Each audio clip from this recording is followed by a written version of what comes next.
the national nightmare has come to an end. But it hasn't. Asterisk. There's actually two asterisks, which we will get to. Yeah, there are. That's true. Yesterday was one of the busiest days of my life from a work perspective. I would say a good day for me. Yeah. I've read about 5 articles, one of which would be like a premium article. Busy day for me. I read about 7 articles. Mm-hmm. Yesterday I wrote 9 articles. And in the midst, I'd like to understand why the rest of the world, especially the rest of Microsoft, announced a single thing yesterday. Idiots. I seriously, from Visual Studio and .NET to Xbox, by the way, had announcements yesterday. Yes, they did. What is wrong with you people? Yeah. And they renamed Active Directory or Azure Active Directory to Entra or whatever, Entra ID. I know. Yeah. So yesterday was like that. And then keeping up with all the commentary, and then having to read a judge's 58-page. Yeah, I read a lot of that ruling, which is, by the way, amazing. So yeah, I would say there's a. I looked at this to see if it would make sense to post this somewhere, but when The Simpsons in 2000, I don't know, whatever year, early 2000s, it was like the news guy standing on the side of the road with his microphone, and he's like, "Oh, and here comes the George W. Bush had won some election, and it's like the Fox News truck is here, and it's like they're cranking 'We Are the Champions' as they drive by," and that reminded me of that this beautiful moment where common sense. Not that made common sense, but this beautiful moment where common sense prevailed, which is what you want to see. We'll see if it does prevail, though. So the 2 asterisks is, one is the CMA. So 2 things came out about the CMA yesterday. First, it was initially okay, Microsoft's willing to do some stuff for the CMA and life is good, and they're going to pause litigation. That was the first thing that came out. And then the second thing that came out this morning was that the CMA also said that if they do that, then they may have to open up another second investigation into all this.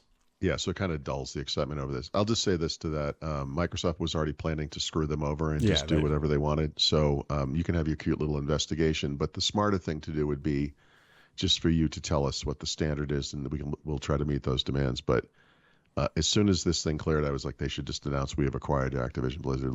And if God help us, if we lose the UK market, it's like losing Rhode Island. No offense.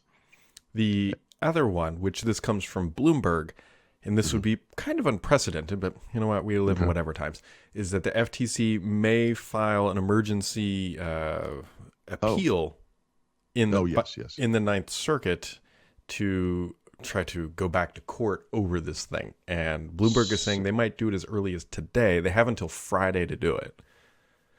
There is an intense level of criticism developing for Lena Khan and the FTC. And this is seen in legal circles as the most unprecedented, terrible defeat, that because this case should never have gone to court to begin with. There is the judge's ruling is so scathing to the FTC. It's like you have not found one document of evidence to support your case that Microsoft would do whatever it was. So yeah, in the clear light of morning, though, I mean, we'll see what happens, obviously, but what everyone, what legal experts are saying is this case should never have happened, and this all you're doing is wasting taxpayer time and money. This is not what your agency should be doing. So we'll see, but I think they look like idiots, and I've thought that all along. I don't often get to do the "I told you so" thing, which I mentioned on Twitter, but 18 months ago, when this first case, when this first came up, you look at this and you're like, there's no reason anyone could block this. It's worth pointing out that even if they do file for an emergency injunction with the Ninth Circuit Court, doesn't mean it will be approved. It's a legal procedure. Everybody's allowed to appeal any ruling in the courts, especially as you work your way up. But the bigger concern, obviously, for Microsoft is that July 18th deadline. So, do you want to bring it to the Supreme Court, Brad? This kind of Republican-oriented, business-friendly organization? Yeah, I would say we're in a business-friendly environment through the court system. I don't think so. But here's the thing: I'm not. Listen, I hope it's obvious. I'm not business-friendly. I don't think like Microsoft, and I'm certainly not a Microsoft cheerleader. What I mean is, logically, legally, there is no reason that would justify blocking this transaction. And that's basically what the judge ruled. The only thing that I've read that maybe there's any ground for this is that the judge took the wrong approach. But it's going to be, in her definition of the impact of the market. I see. again, I'm not going to even pretend to be a legal expert in that domain. But basically what she came out and said, yes, the Switch is a competitor. You're not protecting Sony, which is what we've been saying all along. They came at it too hard from the Sony Call of Duty perspective rather than the hurt the consumer perspective. Actually, I noticed that as well. But I think when you, we tend to think of antitrust in the U.S. as being consumer protection, not competition protection. Yeah. But I mean, ultimately, that is, in this case, consumer protection, because what you're worried about is probably the biggest market for that title is not going to be taken away. And we're going to expand the market for this product by putting it on mobile devices and whatever else because of cloud gaming. So that's the consumer protection angle right there, that it's actually going to, and this is the case Microsoft has made. Right. Obviously, we're not taking this away from our biggest platform. And secondly, we're expanding its availability to a bigger audience. That's the definition of pro-consumer. So I'm going to make a prediction here, Paul. That assuming that this goes all the way through in July 18th or whatever, Microsoft hands the novelty check over for $70 billion or whatever it is, and this all happens. Here is my prediction, and I believe this will happen. I bet there's a write-down eventually in Microsoft's future related to this acquisition. Really? I do. I think they're overpaying. Okay, so that's interesting. I've kind of wondered about this. Their share price was in the $60 range, and they're paying $90. Now, granted, you have to overpay a certain percentage to get approval and get shareholder buy-in. That is a known quantity. But I still think that they will have a write-down on these assets at some point in the future based on the price that they are paying. I think they're overpaying personally. Okay, that's an interesting. I've actually wondered about this too. So, but based on Microsoft's treatment of previous publishers, this thing continues as what appears to be a standalone entity, right? A company called Activision Blizzard still exists. They still release titles cross-platform, not all of them, obviously. The big change here would be those titles start coming to Xbox Game Pass, which would be huge, and also to Xbox Cloud Gaming, which honestly sounds great, but no one is going to be playing Let me interject there for a second. So we both know that every fall, roughly, there's a Call of Duty release, and we both know that they make $1 billion plus from that release. 2 seconds. Yep. If they include it in Game Pass, and that $1 billion no longer happens every single fall. Now, granted, people will be in Game Pass, so there's a different narrative there. How does that impact the valuation? That's an interesting point, and it's sort of what I was thinking when you were talking about overpaying, which was this: like, do you look at forget about Game Pass just for a second, because Game Pass unfortunately is seen as a place to, I don't want to say dump, but to put former AAA titles or former titles of any kind into a library that people can access, thus opening them up to a bigger audience of gamers, right? The debate is whether you put AAA games there on day one, and what impact does that have, like you said? Hold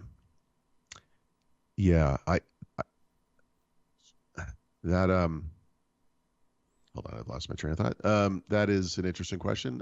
What I was thinking earlier was, do you look at the top 10 franchises over time at Activision Blizzard, and do you see any softness in any of them heading into this, regardless of what Microsoft may or may not do? And actually, I would say there's softness in the Call of Duty brand right now. Exactly. That's exactly what I was going to get to. So, yeah, this is an interesting point.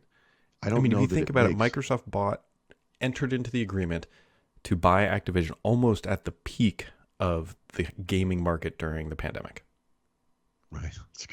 I mean, like you talk about buying at the top of the housing bubble. Like they were. Yeah. Okay, so let's put it this way then. So, would it make sense for them to say, for these the big ones, the Call of Duties and whatever else they have, those are not going to Game Pass on day one. Those are going on Game Pass 6 months in or something like that. And certainly we would put the catalog in there, right? The older games, of course. But then what impact does that have? So you're an Xbox gamer. Xbox makes up X percent of the total Call of Duty, volume or whatever. Maybe they're a third or a quarter or whatever the number is.